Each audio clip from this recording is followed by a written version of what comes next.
माझ्यावरती खूप आशीर्वाद आहे, गरज आहे, तुमची आहे. काही लोक पाडण्याचाही प्रयत्न करत होते, तरी आपल्या समाजाने वाचवलं, त्यासाठी मी त्यांचा खूप खूप खूप खूप आभारी आहे. तुम्हाला सांगू इच्छितो 4 टाइम मी आधी नगरसेवक झालो, आमदार झालो, आणि सांगू इच्छितो तुम्हाला की माझ्या मतदारसंघामध्ये डॉक्टर बाबासाहेब आंबेडकर सांस्कृतिक भवन आज अंबरनाथ मध्ये पूर्ण झालेला आहे. 5 कोटीचं पूर्ण झालेलं आहे. त्याचप्रमाणे उल्हासनगरला पार्टीच्या धर्तीवरती एमपीसी युपीसीचं केंद्र सुद्धा तयार झालेले. येत्या येणाऱ्या काळामध्ये 1 वर्षाच्या आत त्या ठिकाणी आपल्या समाजाची मुलं दिल्लीला जाता येणार नाही, ते याच ठिकाणी शिकतील आणि IAS IPS होतील, तहसीलदार होतील, कलेक्टर होतील.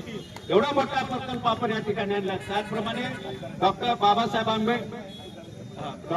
आंबेडकर कन्व्हेन्शन सेंटर 14.5 कोटीचं, त्याचं सुद्धा आज 5 एकर जमिनीमध्ये अंबरनाथ मध्ये आज टेंडर प्रोसिजर आहे. आचारसंहिता असल्यामुळे टेंडर काढता येणार आहे.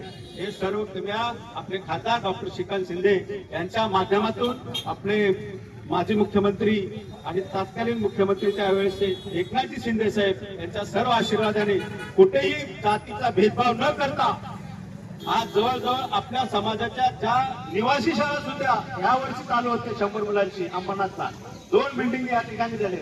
त्यामुळे आपल्या फक्त SC समाजांची मुलं 100 मुलं त्या ठिकाणी राहतील. राहणं खाणं त्याचं सर्व त्या ठिकाणी सोय हॉस्टेल पण आहे. या वर्षीपासून त्यांचं पूर्ण महाराष्ट्रातील पूर्ण जिल्ह्यात त्याचा ऍडव्हर्टाईज करून जून पासून येणाऱ्या जून पासून चालू करण्याचा मानस सुद्धा आज आपले खासदार डॉक्टर श्रीकांत शिंदे साहेब आणि आपले एकनाथजी शिंदे साहेब माझे मुख्यमंत्री यांनी जो आपल्या समाजासाठी आशीर्वाद दिला आहे. आणि आज मी त्यांचा खूप खूप आभार मानतो की त्यांनी जागतिक स्तराचं बौद्ध घेण्याच्या धर्तीवरचं त्या ठिकाणी बौद्ध समाजासाठी, आपल्या समाजासाठी त्या प्रकल्पांना दिलाय. त्याबद्दल मी त्यांचं खूप खूप खूप या ठिकाणी आभार मानतो.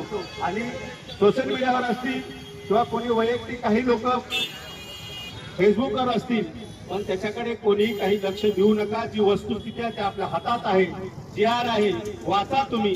समाज कल्याणचं शासनाच्या वतीने दिलेलं आहे, त्याच्यामध्ये सर्वांच्या सिग्नेचरी आहेत.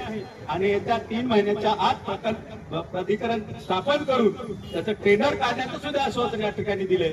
आणि भूतोने भविष्य आपल्याला फंड मागण्यासाठी किंवा आपल्याला निधी मागण्यासाठी